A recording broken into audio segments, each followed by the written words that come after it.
பக்திக்கு இலக்கணம் ஆஞ்சநேயர். ஆஞ்சநேய ஜெயந்தி ஸ்பெஷல். ஹனுமனை ஆலிங்கனம் செய்து கொண்ட ராமபிரான். பக்திக்கு இலக்கணம் வகுத்தவர் ஆஞ்சநேயர். ஸ்ரீராமபிரானிடம் அவர் கொண்டிருந்த பக்திக்கு எல்லையே இல்லை. அதற்கு ஒரு நிகழ்ச்சியை இங்கு குறிப்பிடலாம். ராவண வதத்துக்கு பிறகு அயோத்திக்கு திரும்பி பட்டாபிஷேகம் நடைபெற்றது. பட்டாபிஷேக வைபவம் முடிந்ததும் ராவணனுடன் தான் செய்த யுத்தத்தில் உதவி புரிந்த ஒவ்வொருவருக்கும் பரிசுகளை வழங்கி கௌரவித்தார். அப்போது சீதா பிராட்டியார் தன்னை ராமபிரானுடன் சேர்த்து வைத்த அனுமனுக்கு பரிசு தர விரும்பினார். ராமபிரானின் அனுமதியுடன் தன் கழுத்தில் அணிந்திருந்த முத்து மாலையை பரிசாக வழங்கினார். அனுமன் அந்த மாலையில் இருந்த முத்துக்களை பிய்த்து ஒவ்வொன்றாக கடித்து துப்பினார். அதை கண்ட சீதா பிராட்டியார் தான் அன்புடன் கொடுத்த மாலையை அனுமன் இப்படி கடித்து துப்புகிறாரே என்று ராமபிரானிடம் முறையிட்டார். உடனே ராமபிரான் அனுமனை பார்த்து, ஆஞ்சநேயா, பிராட்டியார் கொடுத்த மாலையை அணிந்து கொள்ளாமல் ஏன் இப்படி கடித்து துப்புகிறாய் என்று கேட்டார். அதற்கு ஆஞ்சநேயர், பிரபு, தங்கள் திருநாமத்தை உச்சரிக்கும் போது என்னுடைய நாவெல்லாம் இனிக்கும். இந்த முத்துக்களிலும் அப்படி ஒரு ருசி இருக்கிறதா என்று பார்த்தேன். ஒன்று கூட ருசியாக இல்லை. அதனால்தான் துப்புகிறேன் என்றார்.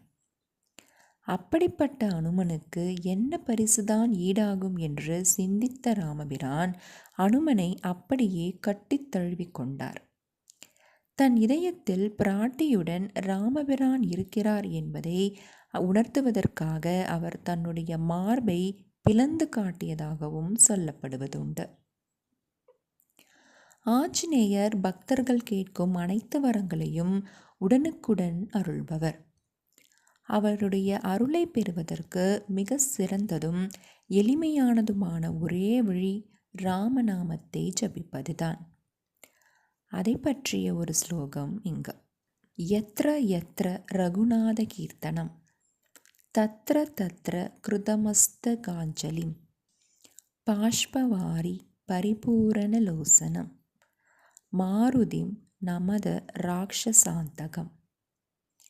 எங்கெல்லாம் ராமநாமம் ஒலிக்கிறதோ அங்கெல்லாம் பக்தி பரவசத்துடன் கண்களில் நீர் மல்க காட்சி தந்து கொண்டிருப்பவர் எவரோ அவரே அனுமன் என்று தெரிந்து கொள். இதுதான் இந்த ஸ்லோகத்தின் பொருள். பக்தி பூர்வமாக ராமநாமம் ஜபிக்கும் அனைவரும் ஆஞ்சநேயரின் அருளை பெற்று சிறக்க வாழலாம். புத்திர் பலம் யசோ தைரியம் நிர்பயத்துவம் அரோகதா அஜாட்யம் வாக்படுத்துவம் ச ஹனுமாத் ஸ்மரணாத் பவேத். ஆஞ்சநேயரை வழிபடுவதால் அறிவு, வலிமை, புகழ், துணிவு, அச்சமில்லாமை, நோய் இல்லாத வாழ்வு, செயல்படுவதில் ஊக்கம், வாக்கு வன்மை இவை அனைத்தையும் தம்மை வழிபடுபவர்களுக்கு அருள் புரிபவர் ஆஞ்சநேயர். ஆஞ்சநேயரின் ஜெயந்தி மற்ற ஜெயந்திகளை விடவும் மேலான ஜெயந்தி என்றே சொல்லலாம். அனுமத் ஜெயந்தியை நாம் கொண்டாடுவதால் எண்ணிய எண்ணங்கள் நிறைவேறும். குடும்பத்தில் நிம்மதியும் சந்தோஷமும் நிலைத்திருக்கும். ராமநாமம் ஜபித்து ஆஞ்சநேயரை வழிபட்டால் அவர் உடனே நமக்கு அருள் புரிவார் என்பது உறுதி. ஆஞ்சநேயரை வழிபடும் போது நாம் ஜபிக்க வேண்டிய ஸ்லோகம். ஸ்ரீராம ராம ராமேதி ரமே ராம மனோரமே சஹஸ்ரநாம தத்துல்யம் ராமநாம வராணனே. ஆஞ்சநேயருக்கு வெற்றிலை மாலை சாத்தி வழிபட்டால் திருமணத் தடை நீங்கி திருமணம் நடைபெறும். வடைமாலை சாத்தி வழிபட்டால் எதிரிகள் தொல்லை நீங்கும். துளசி மாலை சாத்தி வழிபட்டால் தீராத நோய்களும் தீரும். ஆஞ்சநேயர் கழுத்தில் ஸ்ரீராம ஜெயம் எழுதி மாலை கட்டி போட்டால் சகல காரியமும் வெற்றி பெறும். ஆஞ்சநேயருக்கு முதலில் வெற்றிலை மாலை கொடுத்தது யார்? ராமபிரான் ராவணனை வதம் செய்து வெற்றி பெற்றார். இந்த மகிழ்ச்சியான செய்தியை அசோகவனத்தில் இருந்த சீதா பிராட்டிக்கு தெரிவிக்கச் சென்றார் ஆஞ்சநேயர். ஆஞ்சநேயர் சொன்ன வெற்றி செய்தி பிராட்டியின் காதுகளில் தேனாக பாய்ந்தது.